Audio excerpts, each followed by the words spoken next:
Hello friends, आजच्या व्हिडिओमध्ये class 8 maths या विषयातला 5वा जो टॉपिक आहे एक्सपान्शन फॉर्म्युली, त्याच्यामधला प्रॅक्टिस सेट 5.4 आपण सोडवू.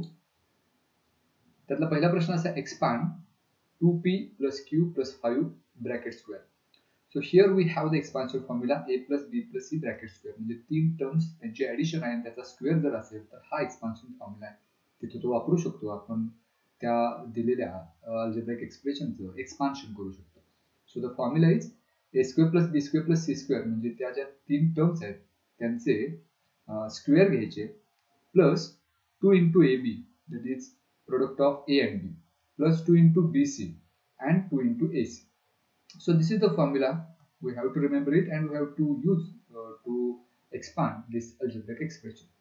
मग सुरुवातीला हा जर फॉर्म्युला इथे आपल्याला वापरायचा असेल तर जे एक्सप्रेशन दिले त्यातली पहिली टर्म त्याचा स्क्वेअर करायचा. So the first term is 2p bracket square, plus second term is q that square, plus third term is 5 square, plus आता 2 × ab म्हणजे 2 × first term is 2p into second term is q, plus 2 × bc म्हणजे second and third term, it is 2 × q into 5, plus the last is 2 × ac, that is 2 × first term and the third term. So first term is 2p into third term is 5. त्यांचा प्रत्येकाचा individual square करूया. 2p square म्हणजे काय, 4p square plus q चा square q square plus 5 square is 25 plus 2 × 2 4 × pq म्हणजे 4pq plus 2 × 5 10 × q plus 2 × 2 4 × 5 20p. So this is the expansion of 2p + q + 5 bracket square. आता याच्यामध्ये similar terms काहीच नाही आहेत, त्यामुळे याची आपण ॲडिशन करू शकत नाही. This is our final answer. This is the next question, n + 2n + 3r bracket square. इथे सुद्धा तोच फॉर्म्युला वापरायचा आहे. First term square that is n square, plus second term 2n bracket square, plus third term is 3r bracket square, plus 2 × product of first and third, that is n × 2n, plus 2 × second and the third term, that is 2n × 3r, and lastly 2 × first and the third term. So first and the third term are m × 3r. पुन्हा simplify करूया. First term is m square plus 2n चा square म्हणजे 4n square plus 3 चा square 9 × r square plus कोएफिशियंटचा पहिला product घ्या. 2 × 2 4 × mn plus 2 × 2 4 × 3 that's 12 × nr plus 2 × 3 6 × mr. So this is the expansion of the given algebraic expression. आता तिसरा जो question आहे त्याच्यामध्ये थोडासा बदल आहे. शेवटची जी टर्म आहे ती निगेटिव्ह आहे आणि आता आपल्याला फॉर्म्युला तर a + b + c bracket square आहे, तो a + b - c bracket square असा नाही. मग आपल्याला ही जी टर्म आहे ती निगेटिव्ह टर्म पॉझिटिव्ह फॉर्म मध्ये लिहायची. म्हणजे हेच एक्सप्रेशन आपण असे लिहू शकतो, 3x + 4y plus into bracket -5p bracket square. म्हणजे आता ह्या ज्या तीन टर्म्स आहेत a b c, ह्या तिन्हीची आपण बेरीज केलेली आहे. 3x + 4y + -5p. फक्त इथे शेवटची जी टर्म आहे म्हणजे या फॉर्म्युल्यामध्ये c ची व्हॅल्यू जी आहे ती -5p घ्यायची आहे. एवढाच एक बदल आहे. म्हणजे आपल्याकडे हा असा फॉर्म्युला नव्हता a + b - c, त्यामुळे आपण त्या फॉर्म्युलेच्या फॉर्म मध्ये म्हणजे a + b + c च्या फॉर्म मध्ये हे एक्सप्रेशन पहिला लिहून घेतलं. आता आपण फॉर्म्युला वापरू शकतो. First term square that is 3x square plus second term 4y square plus third term -5p आहे, हे विसरायचं नाही, bracket square plus 2 × product of first and the second, that is 3x × 4y plus 2 × product of second and third, that is 4y × -5p, and lastly 2 × product of first and the third, that is 3x × -5p. हे प्रत्येक ठिकाणी minus sign घ्यायचंय 5p चं, कारण आपण त्या form मध्ये ते लिहिलेलं. आता एक्सपांड करूया. 3x स्क्वेअर म्हणजेच 9x स्क्वेअर प्लस 4y चा स्क्वेअर म्हणजेच 16y स्क्वेअर प्लस आता इथे निगेटिव्ह व्हॅल्यू जरी असली तरी आपण त्याचा स्क्वेअर करतोय आणि कोणत्याही निगेटिव्ह व्हॅल्यूचा स्क्वेअर हा पॉझिटिव्हच मिळतो. So it should be 25p² plus sign घ्यायचं कारण आपण स्क्वेअर केलेला आहे. Plus 2 into 3 6 6 into 4 24 into x into y xy. आता इथं मात्र ज्या तीन संख्यांचा गुणाकार आपल्याला करायचा आहे त्याच्यामध्ये एक निगेटिव्ह आहे आणि बाकी सगळ्या पॉझिटिव्ह आहे. असं जर असेल तर गुणाकार पण निगेटिव्हच येणार, त्यामुळे साइन पहिल्यांदा निगेटिव्ह देऊन घ्यायचं आणि मग आता गुणाकार करूया. 2 into 4 8 into 5 40 y into p that is yp किंवा py. तिसऱ्या टर्म मध्ये सुद्धा एक लास्ट टर्म निगेटिव्ह आहे त्यामुळे प्रोडक्ट निगेटिव्ह येईल. 3 into 2 6 into 5 30 xp किंवा px. So this is the expansion. पुढचं पण एक्सप्रेशन त्याच पद्धतीने फक्त आता दोन निगेटिव्ह टर्म्स दिलेत. So first of all we should write this in the form 7 into m plus minus 3n bracket मध्ये घेऊया प्लस मायनस 4k पुन्हा ब्रॅकेट मध्ये घेऊया ब्रॅकेट कंप्लीट स्क्वेअर. आता आपला हा फॉर्म्युला वापरायचा आहे a plus b plus c bracket स्क्वेअरचा. First term square that is 7m square plus second term is minus 3n bracket square plus third term is minus 4k bracket square plus 2 into first term into second term that is 7m into minus 3n plus 2 into second and third term that is minus 3n into minus 4k plus 2 into now first and the last term 7m into minus 4k. ह्या सर्वांचा गुणाकार आपण करू. 7m square म्हणजेच 49m square plus negative value जरी असली तरी square आपण करतोय तो पॉझिटिव्हच राहील. 3 square is 9 into n square plus 4 square is 16 into k square. आता इथे एक संख्या निगेटिव्ह आहे, प्रोडक्ट निगेटिव्ह येईल. 7 into 2 14 14 into 3 42 mn. आता इथं दुसरी जी टर्म आहे त्याच्यामध्ये एकूण तीन संख्या आहेत पैकी दोन निगेटिव्ह संख्या आहेत. So the product of two negative numbers is always positive. त्यामुळे इथे दोन निगेटिव्ह संख्या असल्यामुळे इथं प्रोडक्ट पॉझिटिव्ह मिळेल. 2 into 3 6 6 into 4 24 nk व्हेरिएबल्स आहे तशीच. तर शेवटची जी टर्म आहे त्याच्यामध्ये फक्त एकच टर्म निगेटिव्ह आहे त्यामुळे प्रोडक्ट पण निगेटिव्ह मिळणार. 7 into 2 14 14 into 4 56 into m into k आहे म्हणजेच mk. So this is the expansion. तर पुढचा क्वेश्चन यावरच बेस्ड आहे. फक्त आता इथं अशा दोन फॉर्म मध्ये संख्या अल्जेब्रिक एक्सप्रेशन दिली आणि पुन्हा त्यांची ऍडिशन करायची.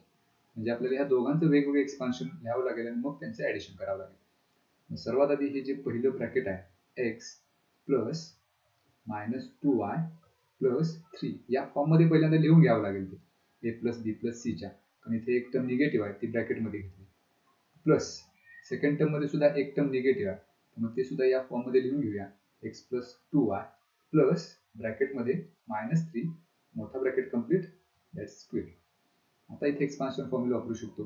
पहिल्यामध्ये पहिल्या टर्मचा square that is x square plus minus 2y bracket square plus 3 square या तिन्हीचा स्क्वेअर झाला plus 2 into first term is x into minus 2y plus 2 into second term minus 2y into third term is 3 plus 2 into first term is x into third term is 3. So this is the expansion of x minus 2y plus 3 bracket square. आता दुसरा जो bracket आहे त्याचंही याच पद्धतीने आपण expansion करू शकतो. First term is x that's x square plus second term is 2y that's square plus last term is minus 3 square plus आता इथं 2 into first term x into second term is 2y plus 2 into second term is 2y into third term is minus 3 plus 2 into first term is x into third term is minus 3. आता हे पहिल्यांदा सर्व गुणाकार करून घेऊया आणि मग काय एलिमिनेशन करता येते का ते पाहूया. x square as it is plus minus 2y square 4y square मिळेल प्लस 3 स्क्वेअर इज 9. एक संख्या निगेटिव्ह आहे, प्रोडक्ट निगेटिव्ह येईल. 2 into 2 4 into xy. पुन्हा एक संख्या निगेटिव्ह आहे, प्रोडक्ट निगेटिव्ह मिळेल. 2 into 2 4 into 3 12y. प्लस इथे तिन्ही टर्म्स पॉझिटिव्ह आहेत, त्यामुळे प्रोडक्ट पॉझिटिव्ह येईल. 3 into 2 6 into x. तर दुसऱ्या एक्सपान्शन केलेल्या अल्जेब्रिक एक्सप्रेशन मध्ये x स्क्वेअर आहे, so plus x square plus 2y square means 4y square plus minus 3 square is 9 plus 2 into 2 4 into xy. इथे आता एक टर्म निगेटिव्ह आहे, त्यामुळे प्रोडक्ट निगेटिव्ह येईल. 3 into 2 6 into 2 12y. इथेही एक टर्म निगेटिव्ह आहे, प्रोडक्ट निगेटिव्ह येईल. -3 into 2 -6 into x. आता ह्याच्यामध्ये पॉझिटिव्ह निगेटिव्ह काय काय टर्म्स आहेत आणि त्या एकमेकाला जातात का आपण पाहूया. ज्याच्यामध्ये आपल्याला -4xy आणि +4xy हे यांचे साइन्स वेगवेगळे आहेत, ते एकमेकाला एलिमिनेट होतील. +6x -6x हे सुद्धा एकमेकाला निघून जातील. आता बाकी काही एकमेकाला निघून जाणार नाही. आता ज्या टर्म्स राहिल्या त्यांचे साइन्स सेम आहे. x square plus x square it is 2x square plus 4y square plus 4y square it is 8y square minus 12y minus 12y it is minus 24y and constant term 9 plus 9 it is plus 18. So this is the expansion of x minus 2y plus 3 bracket square plus x plus 2y minus 3 bracket square.